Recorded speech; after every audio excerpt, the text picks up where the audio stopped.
இன்றைக்கு ஒரு ஞானத்திற்காக ஜெபிக்கணும். என்னன்னா, நம்ம கையில் கொடுக்குற எந்த காரியமானாலும், எந்த வேலையானாலும் நம்ம எப்படி அதை செய்யணும்னா இஷ்டமாக செய்யணும். பாருங்க, இன்னைக்கு நிறைய ஆண்டவருடைய பிள்ளைகள் சிலதை இஷ்டமாகவே செய்யலை. வேண்டா வெறுப்பா, கோபமா, காலையில் ஏண்டா வேலைக்கு போகிறோம், காலையில் ஏண்டா படிக்கிறோம், எதுக்குடா இந்த மாதிரி போகிறோம் அப்படின்னு ரொம்ப விரக்தியோட வெறுமையாக நிறைய பேர் அந்த நாளை ஆரம்பிக்கிறதுனால, அந்த வேலையை செய்கிறதுனால நிறைய நேரத்தில் அந்த வேலை அவர்களுக்கு ஆசீர்வாதமாக இருப்பதில்லை. அந்த படிப்பு அவங்களுக்கு ஆசீர்வாதமாக இருப்பதில்லை.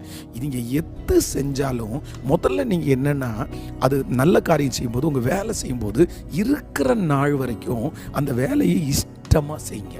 அப்படின்னா உங்கள் அது ஒரு கர்த்தர் கொடுத்த ஆசீர்வாதம். யோசேப்பு போத்திபாருடைய வீட்டுக்கு போகிறான் பாருங்க. போத்திபாருடைய வீட்டில் அவனுக்கு கொடுக்கறது சாதாரண மேலே. எடுத்த உடனே என்ன வீட்டில் உள்ள கணக்கு பிள்ளையை அவனை மாற்ற போகிறாங்க? இல்லை எடுத்த உடனே அவனுக்கு என்ன கார் ஓட்டுற வேலையாக கொடுக்க போகிறாங்க?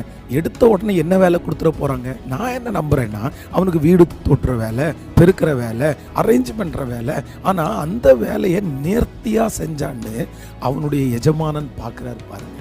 அப்போ ஆண்டவருடைய பிள்ளைகளை தாவீது கூட வேதம் சொல்லுது பார்த்தீங்கன்னா, அவன் கையில் கொடுத்துருக்கிற வேலையை ரொம்ப இன்ட்ரெஸ்டாக தன்னுடைய சகோதரர்களுக்கு ஆகாரம் கொடுக்கறதுக்கு அவங்க அப்பா சொல்கிறாரு.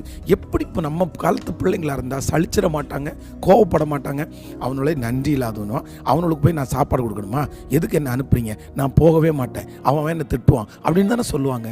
ஆனால் வேதம் சொல்லுது, தாவீது விருப்பமாக அவங்க அண்ணங்களுக்கு அந்த சாப்பாடு கொண்டு போனான். அங்கே தான் ஆண்டவருடைய திட்டம் இருந்துச்சு. அதனால் நான் நம்புகிறேன், சில வேலை உங்களுக்கு கடினமாக இருக்கலாம், சில பொறுப்புகள் உங்களுக்கு கடினமாக இருக்கலாம், நான் தயவு செய்து உங்களுக்கு பிடிக்காதது கூட இருக்கலாம். ஆனால் நீங்கள் வேண்டா வெறுப்பாக செய்யாதீங்க.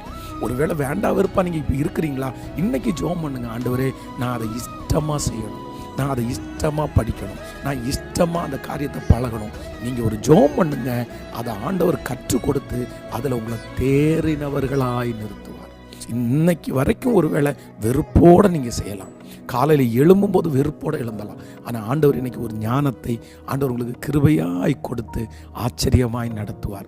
ஆண்டவருடைய பிள்ளைகளை நானும் சொல்கிறேன், இந்த ஊழியத்தை விருப்பமாக இஷ்டமாக, சில நேரத்தில் தொண்டை அவ்வளோ பெயினாக இருக்கும், சில நேரத்தில் அவ்வளோ பலவீனமாக இருக்கும். ஆனால் என்ன அப்படின்னு சொன்னால், அதை விருப்பத்தோடு கர்த்தருடைய ஊழியத்தை செய்கிறோன்னு செய்யும்போது அந்த பலவீனம் பெருசாக தெரியாது, அந்த சுகவீனம் பெருசாக தெரியாது. ஏன்னா அந்த விருப்பம். அதனால் இன்றைக்கு ஒரு ஞானம் வேண்டும். உங்கள் குடும்பத்தை விருப்பமாக கவனிங்க.